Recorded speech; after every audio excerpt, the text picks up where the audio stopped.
సందర్భంలో అర్జునుడు ఓ ప్రశ్న వేస్తాడు. అసలు భగవద్గీత యావత్తు కూడా కృష్ణార్జున సంవాదం. అంటే కృష్ణుడు చెప్తూ ఉంటే మధ్య మధ్యలో అర్జునుడు సందేహాలు అడగటం, మళ్ళీ సమాధానాలు పొందటం జరుగుతుంది. అసలు మన శాస్త్రాలన్నీ కూడా సంవాద రూపంలోనే ఉంటాయి సర్వసాధారణంగా. అంటే ఇది ఆలోచనారహితమైన వాడికి చేసే బోధలు కాదు. గురుదేవులు ఎప్పుడు చెప్పేవారు, మన ఉపనిషత్తులు కానీ భగవద్గీత కానీ ఇలాంటివన్నీ ఆలోచించేవాడికే, ఆలోచించి సమన్వయం చేసుకునేవాడికే. ఎవరైనా ఒక వ్యక్తి ఒక విషయాన్ని శాస్త్రాన్ని ఆలోచిస్తున్నాడంటే తప్పకుండా ఏమొస్తాయి? సందేహాలు వస్తాయి, ప్రశ్నలు ఉదయిస్తాయి. ఆ ఉదయించే ప్రశ్న నోరు మూసుకో ఏంటి వాడికేది అనకూడదు. ఆలోచనని సప్రెస్ చేయకూడదు కదా. ఇంకా నిజమైన గురువు ఆలోచన టికిల్ చేస్తాడు. టిక్లింగ్ ద థాట్ అంటే ఏంటి? రేకెత్తింపజేస్తాడు. వాడి బుద్ధి పనిచేయాలి, కన్విక్షన్ రావాలి కదా. కన్విక్షన్ అంటే దృఢంగా నిశ్చయపూర్వకంగా అది అర్థం అవుతే కదా, పంట పడితే కదా ఆచరణ చేసేది. అందుకు మన శాస్త్రాలు ఎప్పుడు బ్లైండ్ బిలీఫ్ అంటే మూఢంగా నమ్మటాన్ని అంగీకరించాం. అందుకు శిష్యుడు ఆలోచిస్తూ ఉండాలి, సందేహాలు వస్తాయి, మళ్ళీ సందేహ నివృత్తి చేయడం, ఇదే సంవాదం కదా. ఆ పంథాలోనే వెళ్తాయి మన శాస్త్రాలన్నీ, ఉపనిషత్తులు కూడా. అందుకని శ్రీకృష్ణ పరమాత్మ కూడా అర్జునుడు ప్రశ్నిస్తే ఆయన చక్కగా సంతోషంగా సమాధానం చెప్తారు. ఇంకా అది నిజమే కదండి, ఇప్పుడు ఆలోచిస్తున్నాడు, పర్వాలేదు, మన దారిలోకి వస్తున్నాడు కదా అని సంతోషం కలుగుతుంది. ఎవరైనా మీరు చెప్పుకుంటూ పోండి, ఏదో వింటలేండి అవునా? అంటే వాడు ఆలోచించట్లేదు, ఏదో చెవిలో పడుతుంది, కాస్త లోపల పడుతుంది, కాస్త బయటికి పోతుంది, అలాగా. సో ఇప్పుడు కృష్ణుడు చెప్పినటువంటి వాటిని విన్నాడు, కాకపోతే క్లారిటీ రాలేదు, స్పష్టత రాలేదు. సో ఇప్పుడు సందేహం ఎప్పుడు కలుగుతుంది మనిషికి? గురుదేవులు చాలా చక్కగా సమాధానం చెప్పారు. బాగా అర్థమైన వాడికి సందేహమే ఉండదు, బాగా అర్థమైపోయింది విషయం అంతా. ఏమీ అర్థం కాని వాడికి సందేహం ఉండదు, నీ లోపలికి వెళ్ళలేదు, సందేహం ఉండదు. సందేహం ఎప్పుడు వస్తుంది? కొంత అర్థం అవుతుంది, పూర్తిగా అర్థం కాదు, కాస్త అటు ఇటుగా ఉంటుంది, అప్పుడు ప్రశ్న ఉదయిస్తుంది, సందేహం కలుగుతుంది కదా. అంటే ఆలోచిస్తున్నాడు, పూర్తిగా అవగాహన రాలేదు. ఇప్పుడు అర్జునుడికి అదే కదా, ఏదో కొంత లోపలికి వెళ్ళింది కానీ ఈ రెండిటి మధ్యలో తేడా తెలియలేదు. ఏది? ఈ ప్రజ్ఞ, స్థిత ప్రజ్ఞత్వం, అస్థితి, లేకపోతే ఈ కర్మ చేయడం, కర్మయోగం, ఈ రెండింటి మధ్యలో తేడా తెలియలే. అసలు కర్మయోగం అర్థమైందో కాలేదు ఆయనకి, కర్మ మాత్రం అర్థమైంది, కర్మ తెలుసు. ఏమన్నాడు ఇప్పుడు? ఓ కృష్ణ, నీ అభిప్రాయం ప్రకారం, ఇందాక చెప్పాడు కదా 2వ అధ్యాయంలో, మరి జ్ఞానమే గొప్పది అనుకుంటే, బుద్ధి అంటే అక్కడ జ్ఞానం, అప్పుడు ఈ కర్మ నన్ను ఎందుకు చేయిస్తున్నావు? ఏ మామూలు కర్మ అంటే ఏదో చిన్న పని కాదు కదా, ఇది ఘోరమైన కర్మ. అది మనస్సు ఏమో ఒప్పుకోవట్లేదు పూర్తిగా అర్జునుడికి. అందుకని ఎందుకు ఈ కర్మలో నన్ను నియోగిస్తున్నావు, ఎందుకు ప్రోత్సహిస్తున్నావు చేయమని యుద్ధం? పైగా నువ్వు చెప్పిన మాటలు ఎలాగున్నాయంటే నాకు పూర్తిగా జీర్ణం కాలే. అందుకనే వ్యామిశ్రేణ ఇవ, వ్యామిశ్రం ఇవ అంటే కలగా పులగంగా ఉన్నట్లుగా ఉన్నాయి కృష్ణ. అంటే ఉన్నట్లుగా అంటే పూర్తిగా ఉన్నాయని చెప్పట్లే, పూర్తిగా లేదు అంటలే, ఎందుకంటే అది పూర్తిగా అర్థం కాలేదు కాబట్టి. అంటే నువ్వు చెప్పింది క్లియర్ బాగానే ఉన్నట్టుంది, కానీ నాకు పూర్తిగా ఇది కాలే, రెండిటికి తేడా తెలియలే. అందుకు అలా ఉండటం చేత మే బుద్ధి మోహయసీవా, నా బుద్ధిని మోహపరుస్తున్నట్టుగా ఇంకా ఇంకా సందేహాలు కలుగుతున్నట్లుగా నాకు అనిపిస్తోంది. ఇప్పుడు కూడా ఇంకా దాంట్లోంచి బయటపడలేదు. దేంట్లోంచి? దుఃఖంలో నుంచి. ఈ మనస్సు, బుద్ధి ఎట్లాంటిదంటే బొమ్మ, బొరుసు లాంటిది. ఒక నాణేనికి 2 ఉంటాయి కదా! బొమ్మ, బొరుసు. మనస్సు గనక బలహీనమైనప్పుడు, లేకపోతే ఒక ఆవేశమో, దుఃఖమో ఏదో ఒక దానికి లోనైనప్పుడు బుద్ధిలో ఏమవుతుంది? స్పష్టత ఉండదు. ఎందుకంటే 2 థాట్ స్టఫ్. 2 ఆలోచనే కదా రెండిట్లో ఉంటాయి. నిజానికి 2 వేరు వేరు కాదు కదా! మనస్సు ఊగులాడుతుంటే మనస్సు, నిర్ధారణకొస్తే బుద్ధి.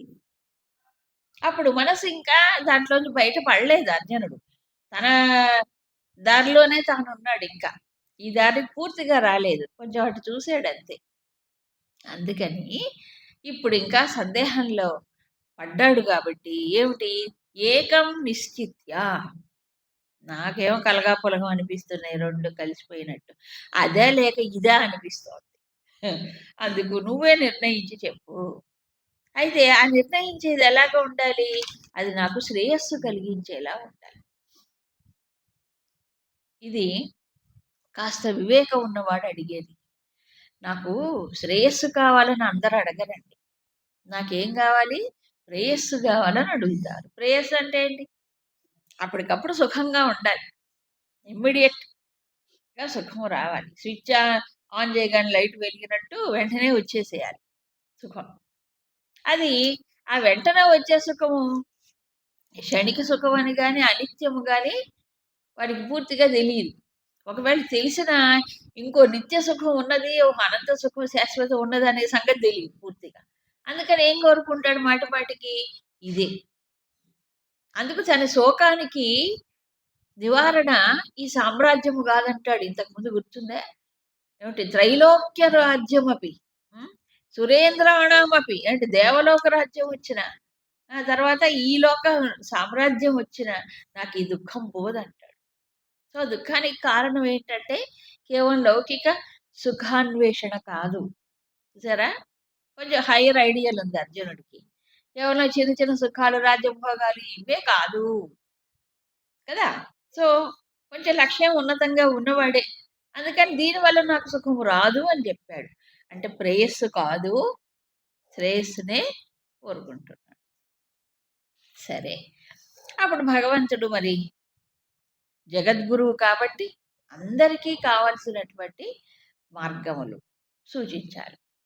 అందుకని నేను సృష్టి ప్రారంభంలోనే మరి 2 రకాలైనటువంటి మార్గములను వాటిని సూచించాను. ఉన్నాయి. అస్మిన్ లోకే ద్వివిధా నిష్ఠ. ఎందుకు? ఎప్పుడు చెప్పావు స్వామి? అంటే నాకు తెలియకుండా ఎప్పుడు చెప్పావు? నీకు తెలుసా ఏంటి? నువ్వెప్పుడు పుట్టావు? అవునా? కాబట్టి కృష్ణుడిని అర్జునుడు ఎలా చూస్తున్నాడు అంటే, ఏదో తనకంటే కాస్త సీనియర్ లాగా.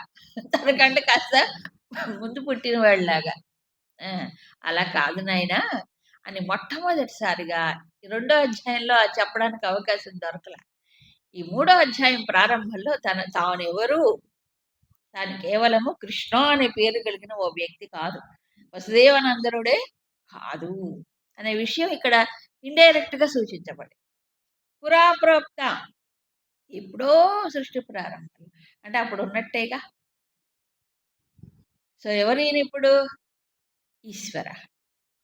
సృష్టి స్థితి లయములు చేసి తనలో కలుగుతూ ఉంటాయి ఎప్పుడూ కూడా. ఈశ్వరుడైనప్పుడు ఆయన సర్వజ్ఞుడవ్వాలిగా. సర్వజ్ఞుడవ్వాలిగా. సో, ఎప్పుడు ఏ జీవుడికి, ఎవరికి ఎలాంటి మార్గం అని చెప్పగలిగిన వాడు, సూచించగలిగిన వాడు సర్వజ్ఞుడే. అవునా? నా మార్గాన్ని నేను ఎంచుకోవటం కాదు. ఆయన చెప్తాడు ఎవరికి ఏమిటి అని.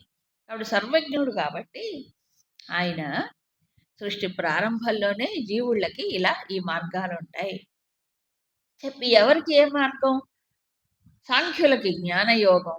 తర్వాత కర్మయోగి అని యోగినం. యోగులకి కర్మ మార్గం. కర్మయోగం చెప్పాడు. మరి ఈ 2 యోగాలే గదా! ఆ! 2 యోగాలే. కానీ 2 ఒకటే యోగాలు కాదు. యోగం ఒకటే, కానీ ఒకటి కర్మ ద్వారా పొందేది, ఒకటి జ్ఞానము ద్వారా పొందేది. అది. అందుకే 2 నిష్టలే అన్నాడు. ఒకటి కర్మనిష్ట, రెండోది జ్ఞాన నిష్ఠ. 2 నిష్టలే. దీంట్లో నిష్ఠ కావాలి, జ్ఞానములో కూడా నిష్ఠ ఉంటేనే అది ప్రాప్తిస్తుంది. ఏ వాళ్ళకది వీళ్ళకిది ఎందుకు? అందరికి ఒకటే మార్కులు సరిపోదా? సరిపోదు. అందరూ ఒకటేలాగా ఉంటారు కదా! ఉంటారా? ఒకే రకంగా ఆలోచిస్తారా? ఒకే రకమైన ఆలోచన శక్తి ఉంటుందా? ఒకే రకమైన మానసికమైన స్థితి ఉంటుందా? ఉండదు కదా! కాబట్టి ఎవరికి తగ్గ మార్గం వాళ్ళకుంటుంది. ఏ ఏవండీ అందరూ ఎంబీబీఎస్ ఎందుకు చదవరు? ఏ సమాధానం చెప్తారు? అందరూ ఇంజినీరింగ్ ఎందుకు చదవరు? ఆ! ఎందుకు చదవరు? వాళ్ళ వాళ్ళ టేస్ట్, అభిరుచి. అభిరుచి ఎక్కడి నుంచి వస్తది? వాళ్ళ యొక్క సంస్కారాన్ని బట్టి వస్తుంది. అంతే కదా! అలాగే ఇక్కడ కూడా అందరూ ఒకటే సరిపోదు. వాళ్ళ వాళ్ళ యొక్క వ్యక్తిత్వాన్ని బట్టి ఉంటుంది. ఈ రకంగా 2 మార్గాలు చెప్పాను నాయనా అన్నాడు. ఎవరికేది అంటే ఆలోచనాపరుడైన వాడికి, చక్కగా విచారణ చేసేటువంటి స్థితి, బుద్ధి కలిగినటువంటి వాడికి జ్ఞానయోగం. తర్వాత క్రియాశీలుడైన వాడు. కొంచెం బాగా డైనమిక్‌గా ఉంటాడు. చురుకుగా ఉంటాడు. అంటే కూర్చొని ఆలోచించడం వాళ్ళకి కష్టం. సో, అలాంటి వాడికి ఏం కావాలి? కర్మయోగం కావాలి. అది కూడా నిష్టే. అది కూడా యోగమే. ఈ 2 రకాలైన వ్యక్తిత్వాలు కలిగిన వారికి 2 మార్గాలు. సో, చెప్పిన తర్వాత మరొక విషయాన్ని ప్రత్యేకంగా చెప్తున్నాడు భగవంతుడు. ఏమిటి అనంటే, అర్జునుడికి బహుశా అర్జునుడిలో కలిగిన లోపల ఉన్న ఆలోచనను గుర్తించాడేమో. ఏమిటంటే, నాకు జ్ఞానయోగమే మంచిది అనుకున్నాడేమో. ఈ కర్మ చేయడం ఎందుకులే, అదే ఎంపిక చేసుకుందాం అనుకున్నట్టున్నాడు. ఎందుకంటే ఈజీ అనుకుంటున్నాడు. జ్ఞానం ఈజీ, కర్మ చేయడం కష్టం. ఏ కర్మ? ఈ కర్మ. ఏది? యుద్ధం అనే కర్మ చేయడం కష్టం కదా! అది చాలా తేలికేమో అనుకుని, కాబట్టి నేను జ్ఞానయోగమే అనుకోని ఉంటుంటాడు. ఇప్పుడు చాలామంది అలాగే ఉంటారు సమాజంలో. తమ మీద తమకి నమ్మకం ఎక్కువ. శాస్త్రం మీద కంటే, గురువు మీద కంటే తమ మీద తమ నమ్మకం ఎక్కువ. అదే మూఢత్వం. అందుకే వేదాంత సాధకులకి శ్రద్ధ అనేది చెప్పారు శంకరులు. శ్రద్ధ. శ్రద్ధ అంటే ఏమిటి? శాస్త్రేషు గురువాక్యేషు సత్యబుద్ధి అవధారణ. శాస్త్రం చెప్పింది సత్యం, గురువు చెప్పింది సత్యం అని శిరస వహించాలి. ధారణ తీసుకోవాలి, దాన్ని ఆమోదించాలి. ఆహా! శాస్త్రం చెప్పింది కానీ నాకు కానీ లేదు. ఏ కాబట్టి ఈ ఓవర్ కాన్ఫిడెన్స్ పోవాలి. కాన్ఫిడెన్స్‌గా ఉండొచ్చు. ఓవర్ కాన్ఫిడెన్స్ ఉండకూడదు. ఎందుకంటే చెప్పాను కదా! అహం, అహం అదే అడ్డం వస్తుంటుంది. తన బుద్ధి చెప్పిందే కరెక్ట్ అనుకుంటాడు. అందుకు అందరిని దృష్టిలో పెట్టుకొని హెచ్చరిక. జ్ఞానయోగం అంటే కేవలం శాస్త్రం చదవటం కాదు, శాస్త్రాన్ని వినటమే కాదు, అర్థం చేసుకోవటమే కాదు. దానిలో నిష్ట కావాలి కదా! అందుకు. అందుకని కర్మణాం అనారంభాత్ పురుషః నైష్కర్మ్యం న అశ్నుతే.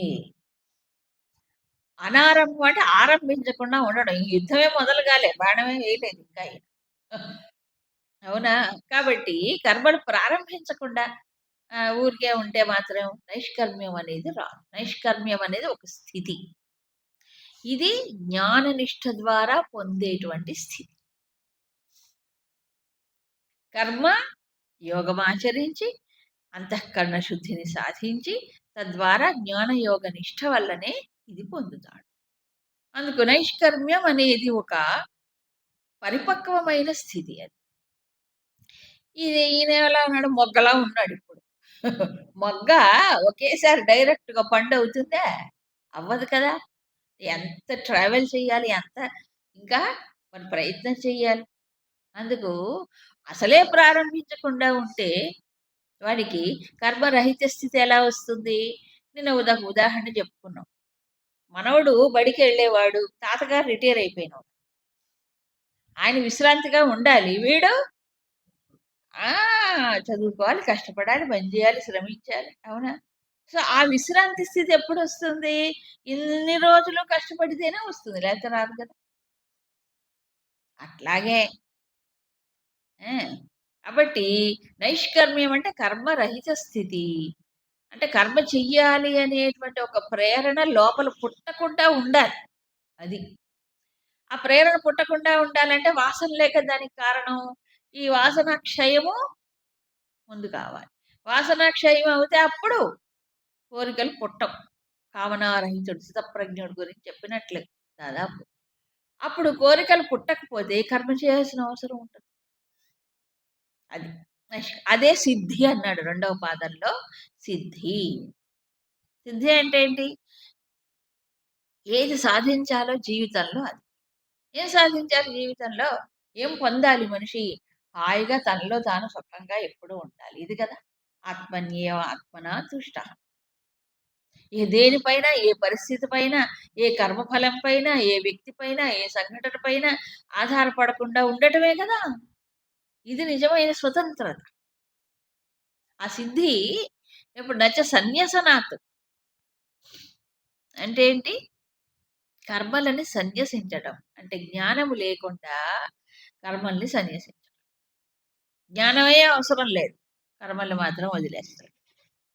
అంటే జ్ఞానం లేకపోతే కేవలం కర్మల్ని సన్యసించినంత మాత్రం చేత రాదు అని చెప్పాడు. దీనికి శ శ శంకరులు ఒక స్మృతి ప్రమాణాన్ని చూపిస్తారు. స్మృతుల్లో అంటే ఇతిహాసముల్లో కానీ, ధర్మశాస్త్రాల్లో గాని చెప్పినటువంటివి శృతులు గూడా సపోర్ట్ చేస్తాయి. అంటే వేదములు కూడా. నిజానికి ఆలోచిస్తే ఏదైతే వేదము చెప్తుందో స్మృతులు దాన్ని అనుసరించి చెప్తాయి నిజానికి. కాబట్టి అక్కడక్కడ మనకి ఈ ఇతిహాసముల్లో, ధర్మశాస్త్రాల్లో కనిపిస్తాయి.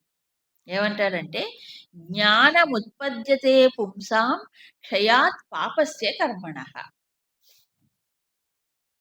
అంటే పాప కర్మలు నశించినప్పుడే మనిషికి జ్ఞానోదయం కలుగుతుంది. అంటే ఏంటి అర్థం? జ్ఞానోదయం అంటే ఏంటి? ఇదిగో ఆత్మన్యేవ ఆత్మనా తుష్టః అది జ్ఞానోదయం అనుభవం. అది ఎప్పుడు కలుగుతుంది? పాపకర్మలు క్షయం కావాలట.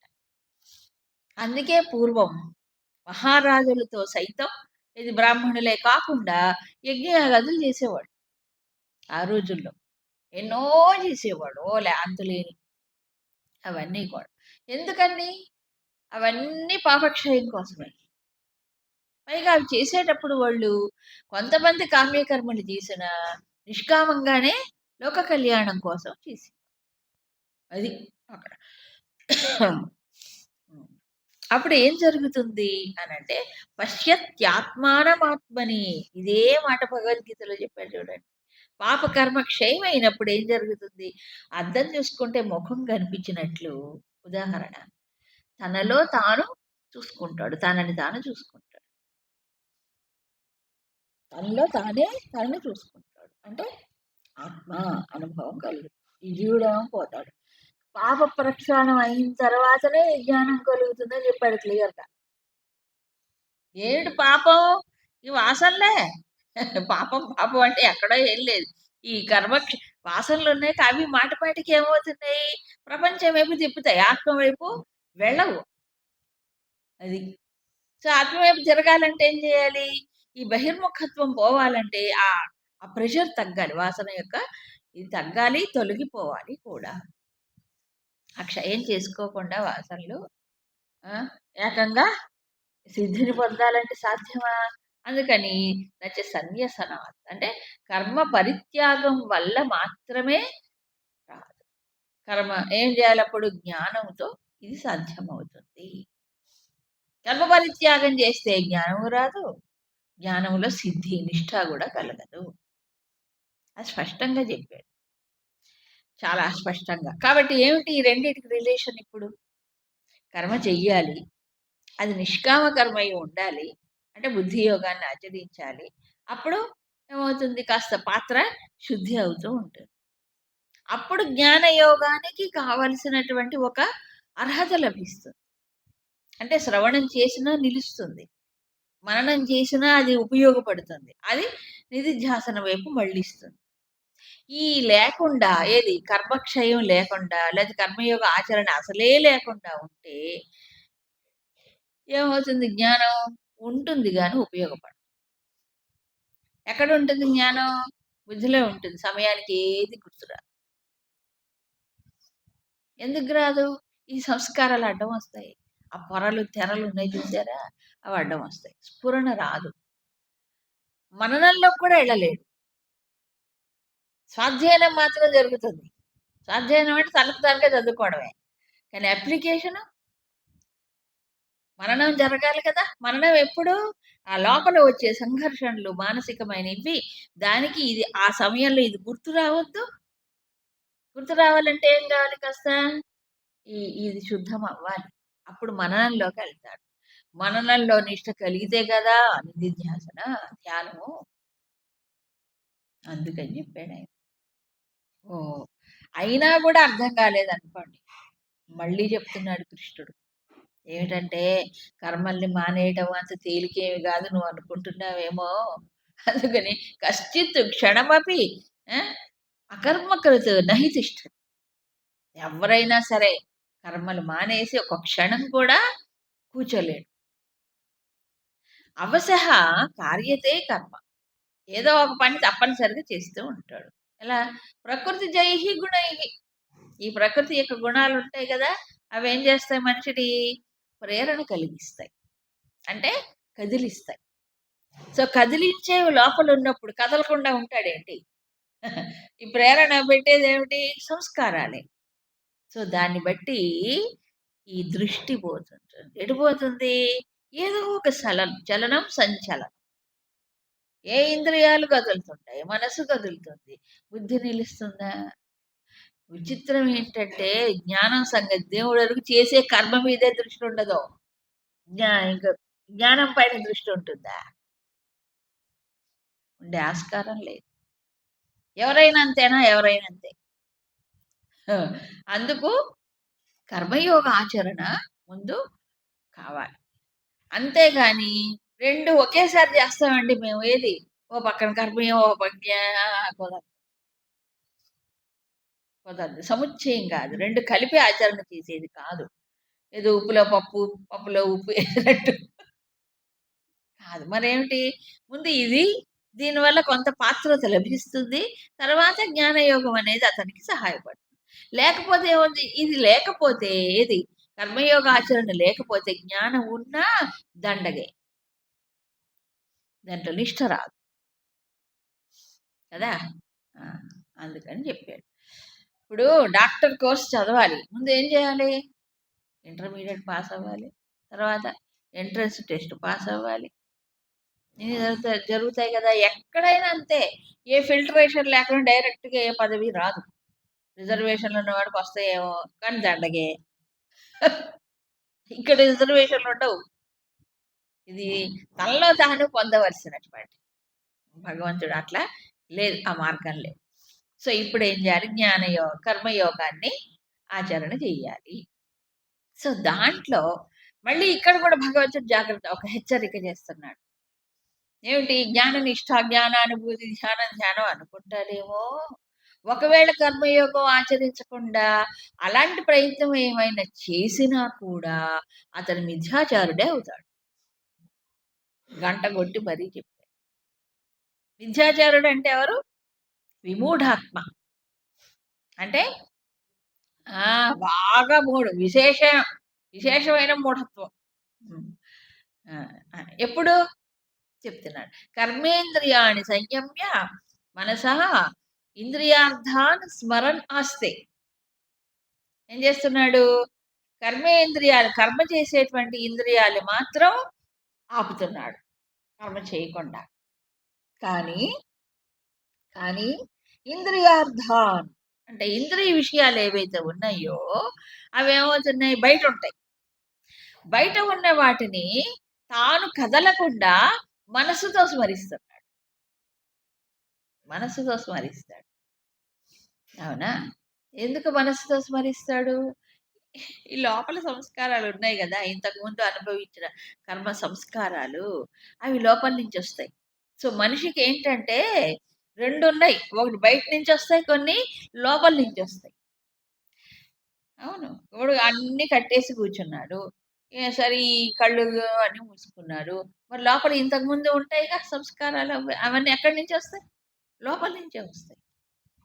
సో, వాటి ప్రేరణ చేత విషయాలని స్మరిస్తాడు. అందుకే చెప్పాడు భగవన్ ధ్యాయతో విషయాన్ పుంసః సంగస్తేషూపజాయతే. ఇంతకు ముందే చెప్పాడు రెండో అధ్యాయం కదా! నువ్వు విషయాల్లోకెళ్ళి కర్మ చేయటం బెటరు. కానీ కూర్చొని విషయాలు గనక స్మరిస్తే ఏమవుతుంది? ఇంకా ఇంకా బలమైపోతాయి. వాడికి బలం వచ్చేస్తుంది. కదా! ఏమవుతుంది? సంఘం పెరిగి ఇంకా రకరకాలైన కోరికలు పుట్టి ఎటెటేటో పోతుంటాడు. అందుకు మనస్సుతో ఇంద్రియార్థాలని స్మరించడం కంటే ఇంద్రియ విషయాలని హాయిగా వెళ్ళి పనులు చేసుకో. బెటర్. ప్రెషర్ పెరుగుతుంది లేకపోతే. అట్లా బలవంతంగా మొండిగా కూర్చొని ధ్యానాలు చేసిన వాళ్ళున్నారు. సాధకుల్లో తెలియక, ఇది శాస్త్రంలో ఇది తెలియక. అది చేసిన వాళ్ళు కొంతకాలం బానే అనిపిస్తుంది. ఆ ఏకాంతము ఏదో కొంతకాలం తర్వాత ఏమవుతుందంటే, లోపల ప్రెషర్ పుట్టి అసలు కూర్చోలేరు. పిచ్చోళ్ళలా తిరుగుతుంటారు. నిలకడ లేకుండా తిరుగుతుంటారు. ఉన్న చోట ఉండలేరుగా ఉంటుంది. అందుకని తెలియని వాళ్ళు ఆ రకమైన ప్రయత్నాలు చేస్తారు. ఏం చేస్తారు? మనసుతో ఇంద్రియ విషయాల్ని స్మరించుకోండి. అది ప్రమాదకరమైనటువంటిది. అంటే మిథ్యాచారుడు అంటే ఏంటి? సరి అయిన ఆచరణ లేనివాడు అని అర్థం. సరి అయిన ఆచరణాత్మకమైన విధానము తెలియనివాడు. ఇది అది తప్పు అనే సంగతి తెలియదు. తన్ని తాను మోసగించుకుంటాడు. తన్ని తాను చెడగొట్టుకున్నవాడు అవుతాడు. తద్వారా నష్టపోతున్నాడు.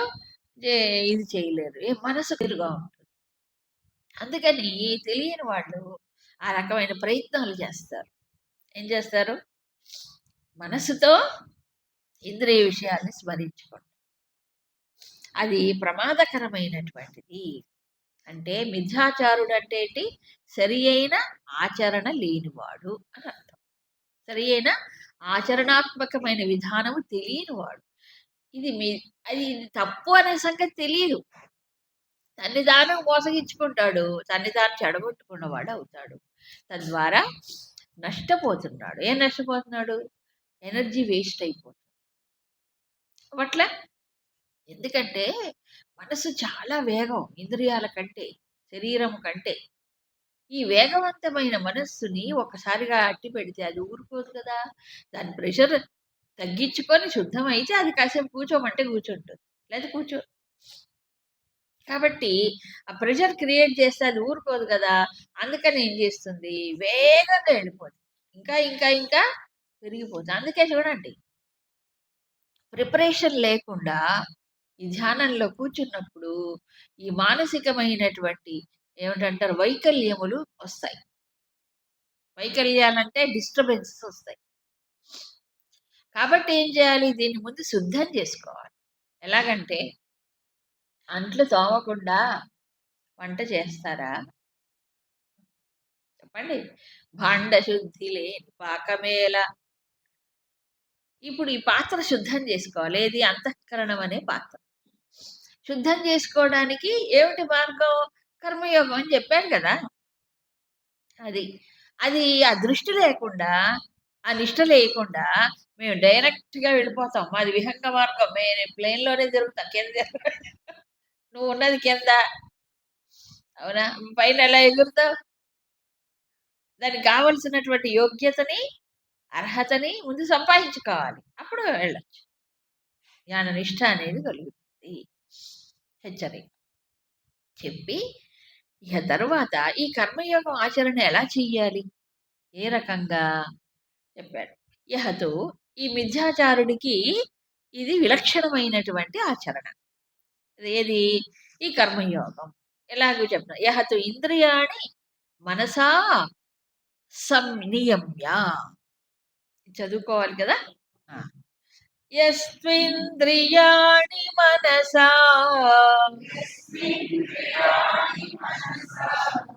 నియమ్యారభతేర్జున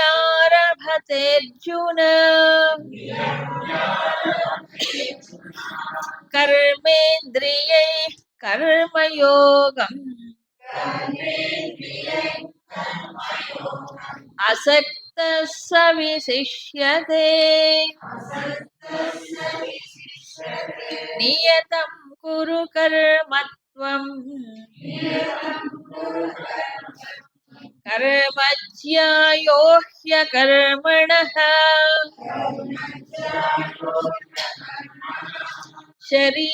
శరీరయాత్రాపి చ తే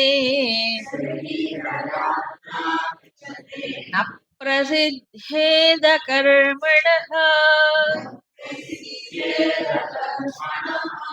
అర్జున, తు కానీ అంటే మిథ్యాచారుడు ఇలా ఉంటాడు, కానీ కర్మయోగి ఇలా ఉంటాడు అనక తు యహ ఇంద్రియాణి మనసా నియమ్య. ఈ మొదటి దాంట్లో ఇంద్రియాణి అంటే ఇప్పుడు జ్ఞానేంద్రియములు అని అర్థం. జ్ఞానేంద్రియములను మనస్సుతో నియమిస్తాడు. నియమించి తర్వాత ఏం చేస్తాడు? కర్మేంద్రియై కర్మయోగం ఆరభతే అసక్త. కర్మేంద్రియముల ద్వారా కర్మయోగాన్ని ఆచరిస్తాడు. ఎలాగూ అసక్త అంటే తగులుకోకుండా, సహా విశిష్యతే అలాంటి వాడు విశిష్టుడు అవుతాడు. వీడు మిథ్యాచారుడు అవుతాడు. ఇది రివర్స్. మిథ్యాచారం ఏం చేస్తాడు? కర్మేంద్రియాల్ని నియమిస్తాడు, మనస్సుతో విషయాల్లో సంచరిస్తాడు. ఈయన ఏం చేస్తున్నాడు? జ్ఞానేంద్రియాల్ని మనస్సుతో సంయమిస్తాడు. తేడా ఉంది, రెండింటికి చాలా తేడా. జ్ఞానేంద్రియాలని మనస్సుతో సంయమించడం ద్వారా ఏం జరుగుతుంది చెప్పండి? సంయమనం గురించి 2వ అధ్యాయంలో చెప్పాడు. ఏమిటి? ఏదైతే ప్రమాదకరమైనటువంటిది, తనకు అవసరం లేనటువంటివి అక్కడ తటస్థపడ్డప్పుడు ఏం చేస్తాడు? వెంటనే లోపలికి లాగాలి. ఇది జ్ఞానేంద్రియాల సంయమం. అనవసరమైనవి లోపలికి రాకుండా ఉంటే అవసరమైన వాటి వైపు దృష్టి మళ్ళుతుంది. అనవసరమైనవన్నీ లోపల నింపుకుంటే అవసరమైన వాటికి ఏమీ ఖాళీ ఉండదు, వస్తుంది. సో మనకి విషయాలని లోపలికి తీసుకొచ్చేవి ముఖద్వారాలు ఏమిటి? జ్ఞానేంద్రియాలు. అవునా? అవేం చేస్తాయి? ఎప్పుడు మెలకువగా ఉన్నంతసి లోపలికి వచ్చి పడుతూ ఉంటాయి. వాటిని నియమించకుండా ధ్యానం ఎలా చేస్తాడు? అందుకు 2వ అధ్యాయంలో ఎన్నిసార్లు చెప్పాడు భగవంతుడు? ముందు ఏమిటి? ఇంద్రియాలు సంయమించు, ఇంద్రియాలు సంయమించు. అన్ని పక్కల నుంచి ఇంద్రియాలు సంయమించబడితేనే స్థితప్రజ్ఞుడు అవుతాడని చెప్పాడా లేదా? ఎన్నిసార్లు మరీ చెప్తారు. అది లేకుండా, ప్రాక్టీస్ లేకుండా ఏమిటి ధ్యానం చేసి? కాబట్టి ఏం చేయాలి? ఇప్పుడు జ్ఞానేంద్రియములను మనస్సుతో సంయమించాలి. అది కూడా జ్ఞానేంద్రియాలను కూడా బలవంతంగా అప్పటికప్పుడు ఆపటం కాదు, తాత్కాలికమైనటువంటి నిగ్రహం కాదు. ఈ కంట్రోల్ స్విచ్ ఎక్కడి నుంచి రావాలి? మనస్సులోంచి ఉండాలి. మనస్సు స్విచ్ ఆన్ ఆఫ్ లోపల నుంచి రావాలి. అవునా? అంటే మనస్సు యొక్క పర్యవేక్షణలో ఇంద్రియాలు పనిచేయాలి. ఇది ఎలాగుందంటే, గుర్రాలున్నాయి, కఠోపనిషత్తులు చెప్పిందే. గుర్రాలున్నాయి, గుర్రాలకు కళ్ళాలుంటాయి. ఉంటాయా? ఉంటాయి. ఒకవేళ గుర్రానికి కళ్ళాలు లేవనుకోండి, ఈ కళ్ళాలు లాగేవాడేవాడు, వదిలేవాడేవాడు. కళ్ళాలు లేకపోతే గుర్రాలు ఎట్టిపోతాయి? అంతే. కాబట్టి జ్ఞానేంద్రియములను కనుక సంయమించకపోతే, కంట్రోల్ నియమించకపోతే అప్పుడు మనస్సు ఎడిపోతుంది చెప్పండి. దాని వెంటనే పడిపోతుంది. ఈ విషయాన్ని కూడా 2వ అధ్యాయంలో వార్నింగ్ ఇచ్చాడు, గుర్తుందే? ఇంద్రియాలను అనుసరించి మనస్సు పోతే, అవునా, జీవితం అంతా పడేది. ఇంద్రియాలను అనుసరించి మనసు పోకూడదు. సో ఇప్పుడు కర్మయోగం స్టార్టింగ్ పాయింట్ ఏంటి? మనస్సుతో ముందు ఇంద్రియాలను సంయమించు. అప్పుడు ఎనర్జీ వేస్ట్ కాదు. అవునా కాదా? సో, ఎప్పటికప్పుడు ఇంద్రియాలను ఏం చేయాలి? చూస్తూ ఉండాలి. ఎటు పోతుందది? ఏం చేస్తుంది? అవసరమైనవి చూస్తుందా? అనవసరమైనవి చూస్తుందా? అవసరమైనవి వింటుందా? అనవసరమైనవి వింటుందా? చూసుకో. అనవసరమైనవి ఏం చేయాలి? వదిలేయాలి. పట్టించుకోకు. ఈ డిస్క్రిమినేషన్ ఎప్పుడు ఎక్కడుండాలి? ఇంద్రియాలకుండదు. మరి ఎవరికుండాలి? మనసుకు చూసుకోవాలి. మనసు చూసుకోవాలంటే మనసు వెనక ఎవరుండాలి? బుద్ధి ఉండాలి. అది చెప్పక్కర్లేదు. సో, అది సూపర్వైజ్ చేస్తూ ఉండాలి ఎప్పుడు బుద్ధి. ఆ తర్వాత మరి ఈ కర్మేంద్రియాలను ఏం చేయాలి? ఈ రకంగా సంయమించినప్పుడు లోపల ఏమవుతుంది? పరిపరి విధాలుగా వెళ్ళేటువంటి ఇంద్రియాల యొక్క ఇది ఇది ఫోర్స్ ఉండదు. ఉండదుగా? అప్పుడు క కొంచెం లోపల ఒక ఒక శాంత స్థితి వస్తుంది. పరుగులుండవు. అప్పుడు ఆ ఎనర్జీని ఏం చేయాలి? కర్మేంద్రియైః కర్మయోగం ఆచరించాలి. అలాంటి వాడు విశిష్టుడవుతాడు. సో, కర్మేంద్రియమును ఉపయోగించుకోవాలి. కాళ్ళు, చేతులు, వాక్కు మొదలైనటువంటి ఇంద్రియములు ఏవైతే ఉన్నాయో కర్మ చేయటానికి దేవుడిచ్చాడు గదా! వాటిని ఉపయోగించుకోవాలి. వాటిని ఉపయోగించుకోకుండా నేను బుద్ధి స్థాయిలో ఉంటానంటే ఉండలేడు సామాన్యుడు. అర్థం కాదు. సాధ్యం గాదు. కాబట్టి కర్మయోగం కనుక ఆచరిస్తే అప్పుడేమవుతున్నాడు? విశిష్యుడవుతాడు. అంటే తాను చేయవలసినటువంటిది సక్రమంగా చేస్తాడు. ఈ విషయమే మళ్ళీ తర్వాత ప్రస్తావనకు వస్తుంది. ఇప్పుడు 2 ఇంద్రియాల్ని సమతుల్యంగా వాడుకోవటమే కర్మయోగంలో మొట్టమొదటిది. అవునా కాదా? సో, ముందు ఇంద్రియాలని సక్రమంగా ఉపయోగించుకోవాలి. ఏది వదలాలో దాన్ని వదలడు. దేనిని పట్టుకోవాలో దాన్ని పట్టుకోడు విద్యాచారుడు. కర్మేంద్రియాలతో కర్మ చేయాలి.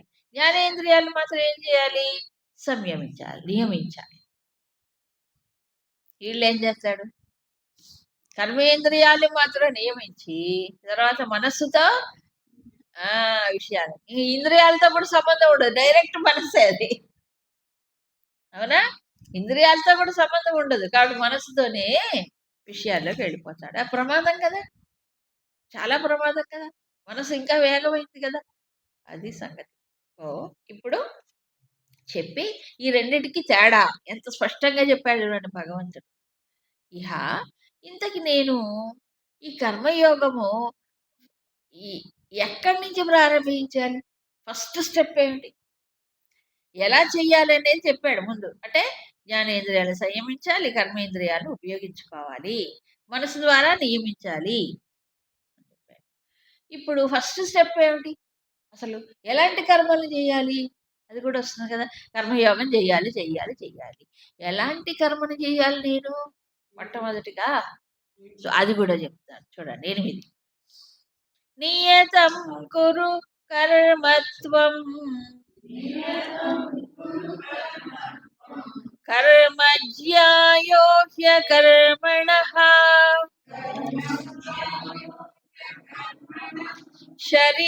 శరీరయాత్రాపి చ తే న ప్రసిద్ధేద కర్మణః.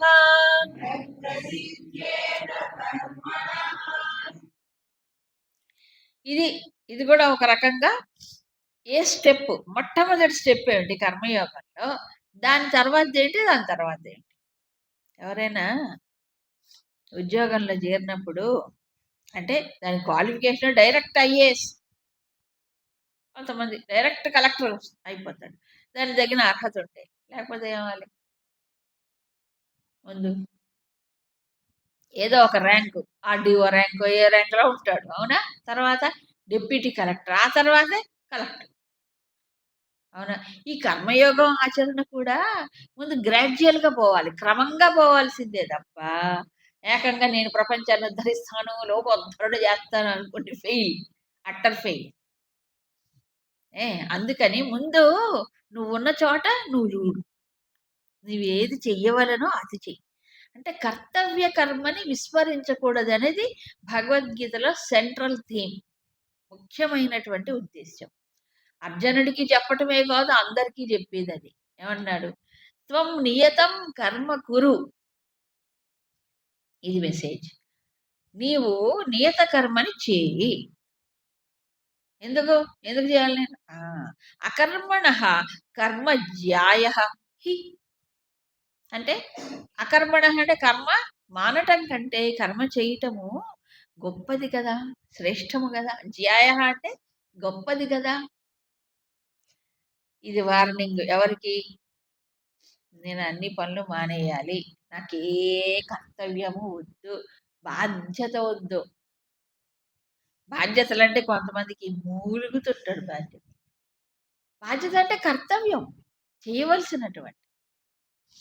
అవునా? అది వదలకూడదు. కర్తవ్య కర్మ ఎప్పుడూ ఉండాలి. దేనికంటే?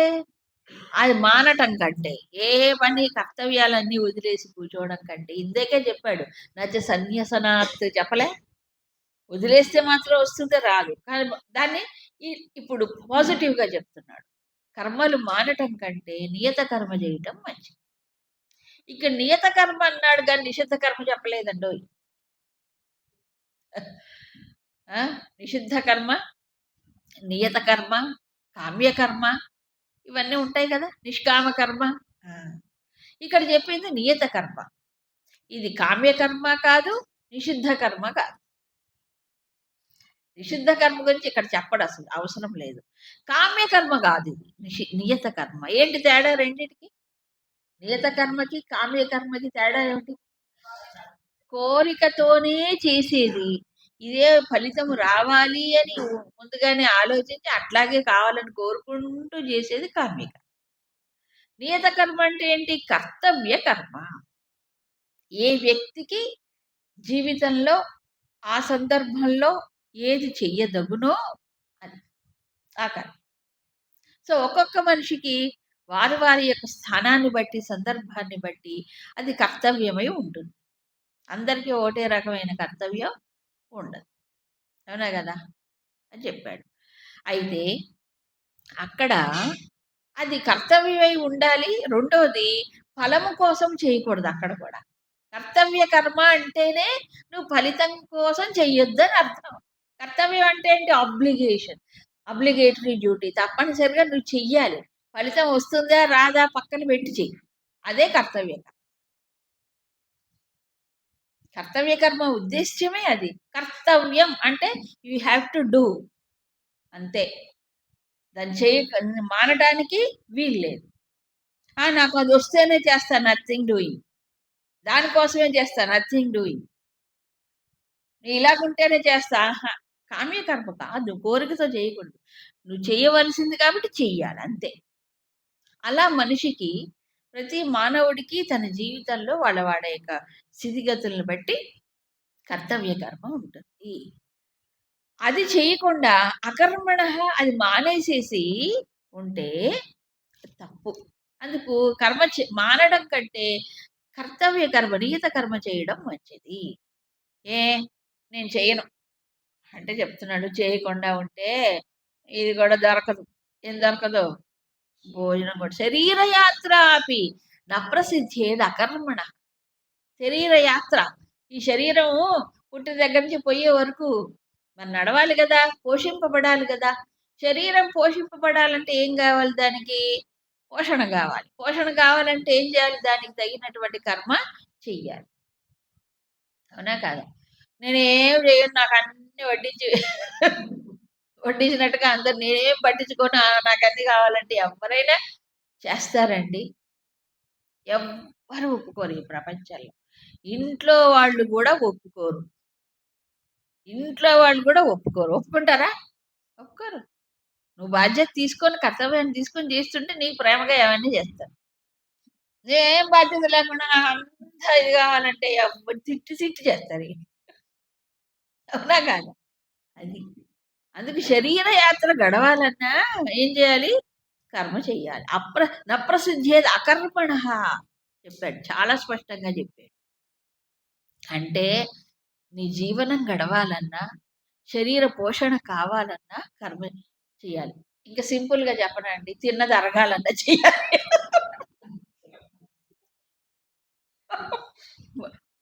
అవునా? బాగా తిని కూర్చుంటావనుకోండి. అప్పుడేమవుతుంది? అరగదు. అందుకని పరిగెత్తు. పరిగెత్తు. పని చేయరు కానీ రోడ్ల మీద పరిగెత్తాలంట. రోడ్ల మీద పరిగెత్తడం. అవునా? పూర్వం అవసరమైన ఇంట్లో పనులేవన్నీ చేసుకునేవాడు కదా! కాబట్టి తిన్నది కాస్త అరుగుతుంది. మైండ్‌కి పనుండదు, శరీరానికి పనుండదు. దేనికి పనుండదు. ఇప్పుడు దేనికి అవసరం లే. మరేం టీవీ ముందు కూర్చుంటాం. ఇప్పుడు అలాంటివి ఎక్కువైపోయినాయి. కాబట్టి ఏమవుతుంది చెప్పండి? ఎంజాయ్‌మెంట్ వల్ల అనారోగ్యాలు పెరుగుతున్నాయి గానీ, ఆరోగ్యం రావట్లేదు. ఆ! అందుకు శరీర యాత్ర. శరీరం ఉండాలన్నా దానికి తగినటువంటి కొంత కర్మ అవసరం. అవసరం. అందుకే కర్తవ్య కర్మ. అందరికీ ఒకటి కర్తవ్యము కాదు. ఒక్కొక్కళ్ళకి వాళ్ళ వాళ్ళ స్థితిని బట్టి కర్తవ్య కర్మ నియతం. ఈ నియత కర్మ గురించి శాస్త్రంలో కొంచెం డీటెయిల్డ్‌గా చెప్పారు. కర్తవ్యం అంటే ఏంటి? నియతం అంటే ఏంటి? చెప్పాడు. ఒకటి నిత్యకర్మ, 2 నైమిత్తికం. నిత్యకర్మ, నైమిత్తిక కర్మ. నిత్యం అంటే ఏంటి? అది కూడా కామ్యకర్మ గాదు. ప్రతిరోజు తప్పనిసరిగా ఆ మానవుడు తన స్థితిని బట్టి చేయవలసినటువంటిది. ప్రతిరోజు. ప్రతిరోజు చేయాలి. ఏవండీ రోజు స్నానం చేయాలంటారా? రోజు తింటల్లా? 3 పూట్ల తింటల్లా? మరి స్నానం మాత్రం? చెప్తున్నా. 2 సార్లు స్నానం చేయాలా? ఒకసారి చేసి చాలదా? అసలు పూర్వం ముప్పూటలు చేసేవారు. 3 పూట్ల చేసేవారు మంచి రోజుల్లో. మరి అది ఆ రోజుల్లో రామాయణం, ఆ టైంలో 3 పూట్ల మాధ్యాహ్నిక సంధ్య, మాధ్యాహ్నిక శుచి, శౌచం కూడా ఉండేది ఒకప్పుడు. అలా ఏంటండి స్నానం చేసి ఏంటంతా మేము ఇది కొట్టుకుంటాం. ఏంటది పుస్ పుస్ పుస్ స్ప్రే కొట్టుకుంటా. నువ్వు కొట్టుకుంటే చెమట పోకుండా ఉంటుందా? బయట వాళ్ళకి నీ కప్పు తెలీదు గానీ చెమట పట్టకుండా ఉంటుందా చెప్పండి? ఆ! శరీరానికి శౌచం అనేది ఎంత అవసరం అని అర్థం కావట్లే. మేమంతా ఆత్మలుగా ఆత్మ అయితే మాత్రం నువ్వు ఆ స్థితికి చేరుకునే ముందు దీనికి సక్రమంగా చెయ్యాలి కదా! కాబట్టి ఆ రోజుల్లో స్నానం కూడా ఓ తపస్సు కింద చెప్పాడు. బద్ధకించేవాళ్ళు ఎంతమంది లేరు. మాకు ఇష్టం ఉన్నప్పుడు చేస్తాంలే. నీవు ఏ టైంలో చేయాలి ఆ టైంలోనే చెయ్యి. ఇది నియతం. నిత్యం. రోజు చేయాలి. ఏ టైంలో చేయాలి? పొద్దున్న చేయాలి. అమ్మో! అదే మాకు చాలా కష్టం అండి. పొద్దున్న లేచి స్నానం చేయటం అంటే కొంతమందికి ఎంత కష్టమో చెప్పలేం. అబ్బా! అదో పెద్ద సమస్య వాళ్ళకి. అందుకే మేము ఆశ్రమానికి రావండి. మీరు పొద్దున్న లేచి స్నానం చేయమంటారు. మరి కాఫీ ఎప్పుడు తాగాలి? పొద్దున్నే తాగాలి. చూసారా? అది. అంటే చిన్న చిన్న వాటిల్లోనే మనిషి ఫెయిల్ అయిపోతున్నాడు ఈ రోజుల్లో. అవునా? సో, నియతం అంటే ఏంటి? తప్పనిసరిగా చెయ్యాలి. చిన్న ఎగ్జాంపుల్ నేను చెప్పింది. స్నానం ఒకటి. అలా ఎన్నో ఉంటాయి మనిషి అన్న తర్వాత. నియత కర్మ. రోజు జెయ్యాల్సిందే. ఆ తర్వాత ఏవండీ రోజు సత్సంగం చేయాలా? రోజు పూజ జేయాలా? రోజు సండే, సండే, ఫ్రైడే, ఫ్రైడే చేయొచ్చు గదా! నువ్వు ఫ్రైడే, ఫ్రైడే తిను. ఎవడొద్దన్నాడు? సండే రోజు ఎందుకు తినాలి? అంటే శరీరానికి స్నానము, ఆహారము ఎంత అవసరమో, ఈ మనసుకు గూడా ఏం గావాలి? శౌచం గావాలి. దానికి తగినటువంటి ఆలోచనలు ఇవ్వాలి మనం. అందుకే ప్రార్థన, సత్సంగము, పారాయణము, స్వాధ్యాయనం ఎందుకు చెప్పాడు? దీనికి ట్రైనింగ్ కావాలి కదా! అందుకు చెప్పాడు. ఇవన్నీ నియతం. ఆ రోజుల్లో ఇవన్నీ జీవితంలో భాగమై ఉండేవి. ఇప్పుడేదో గొప్పగా చెప్పుకుంటారు. శరీరంలో జీవితంలో భాగం. నియతం. కంపల్సరీగా చెయ్యాలి. నియతం. తర్వాత నైమిత్తికం. నైమిత్తికం అంటే ఏమిటి? ఎప్పుడైనా ఒక ప్రత్యేక సందర్భంలో విశేషమైనటువంటి దినములలో చేయవలసినటువంటి వాటిని నైమిత్తికం అంటారు. అది చూడండి ఇప్పుడు పర్వదినాలొస్తాయి. శివరాత్రి పర్వదినము, శ్రీరామనవమి పర్వదినము, లేకపోతే ఇంట్లో పితృకర్మలు చేసే రోజుల్లోనో ఏవో ఉంటాయి కదా! అప్పుడు రోజు చేసే వాటికంటే విశేషంగా చేయవలసినవి ఉంటాయి. అవునా కాదా? రోజు శివుడికి 4 పూలు పెట్టి ఏదో ప్రార్థన చేస్తా అనుకోండి. శివరాత్రి రోజు విశేషంగా చేసుకుంటారు. అవునా? ఆ ఆరాధన గాని, ఇంకోటి గాని, ఇంకోటి గాని. రోజు నైవేద్యం పెట్టకపోయినా కొంతమంది పర్వదినాల్లో అయినా కనీసం ఏం చేయాలి? వండి దేవుడికి నైవేద్యం పెట్టాలి. అవునా కాదా? చేసుకుంటారు కదా! అది నైమిత్తికం. అప్పుడప్పుడు చేయవలసినటువంటి విశేష కర్మ. ఈ నిత్య నైమిత్తికాలు కలిపి నియతం. నియత కర్మ అన్నారు. దీన్ని తప్పించుకోవడానికి లేదు. ఆ! నాకు ఇష్టమైతేనే చేస్తాననడానికి లేదు. ఏదో కోరిక పెట్టుకొని చేయడానికి కాదు. ఇది కామ్య కర్మ కాదు. ఇది తప్పించుకోవాల్సింది కాదు. ఇలా చేస్తూ ఉంటేనే ఈ శరీర యాత్ర జరుగుతుంది. అలా కనుక చేయకపోతే ఈ శరీరం కూడా సహకరించదు. అది పని చెయ్యదు. అప్పుడేం చేయాలి? డాక్టర్ల దగ్గర పోవాలి. అప్పుడేం చేయాలి? పోవాలి. అవునా కాదా? అందుకని శరీర యాత్ర అనే పదం స్పష్టంగా చెప్పాడు భగవంతుడు. ఈ కర్మతో దేహము తయారైంది. ఒప్పుకుంటారా? కర్మ అంటే ఏంటి? కర్మ ఫలితాలు ఉన్నాయి కదా! పూర్వజన్మలో పుణ్య పాప కర్మలు. వాటితో ఇది డిజైన్ చేయబడింది. నిర్మించబడింది. సో, దీనితో ఏం చేయాలి? ఆ కర్మ ఫలితాలు అనుభవించాలి. రెండవది కర్మ క్షయం చేసుకోవాలి. మళ్ళీ ఇంకో జన్మ రాకుండా చేసుకోవాలి కదా మనిషి. అందుకు కదా మానవ శరీరం వచ్చింది. కాబట్టి ఈ యంత్రాన్ని ఏం చేయాలి? సక్రమంగా ఉపయోగించుకోవాలి. అంటే దానికి తగినటువంటి ఏ కర్మ అయితే విద్యుక్తంగా చెప్పబడిందో అది చెయ్యాలి. అలా చెయ్యకపోతే ఈ యంత్రం ఏమవుతుంది? మనకే ఉపయోగపడదు. ఇంకోళ్ళకేం ఉపయోగపడుతుంది? అవునా? మనకే ఉపయోగపడవది ఇంకోళ్ళకి ఉపయోగపడదు కదా! అది శరీర యాత్ర అన్నాడు చెప్పాడు. ఇక దీనికంటే మించినటువంటిది, దీనికంటే శ్రేష్టమైనటువంటిది ఏమైనా ఉందా?